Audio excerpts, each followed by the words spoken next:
Masih di Liputan Metropolis, pemirsa, kasus dugaan korupsi dana hibah Panwaslu Ogan Komering Ilir terus bergulir. Dari total kerugian keuangan negara senilai 4,7 miliar rupiah, sudah dikembalikan 4 tersangka senilai 1,2 miliar rupiah.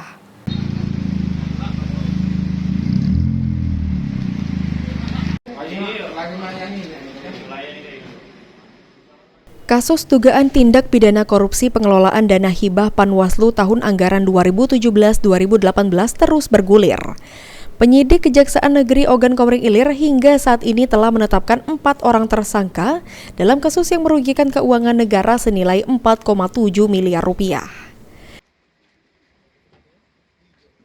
Kasipitsus Kejari Ogan Komering Ilir Parit Purnomo menyampaikan, hingga saat ini para tersangka sudah mengembalikan kerugian negara dari total 4,7 miliar sudah dikembalikan sebesar 1,2 miliar rupiah. Total kerugian itu yang sudah dikembalikan kurang lebih sebesar 1 miliar 200 juta sekian. Jadi Bang, terhadap proses perkara pidana sendiri seperti apa Bang? Apa berpengaruh? Jadi terhadap para tersangka yang telah bersedia mengganti kerugian negara, maka akan kami pertimbangkan sebagai hal-hal yang meringankan bagi mereka.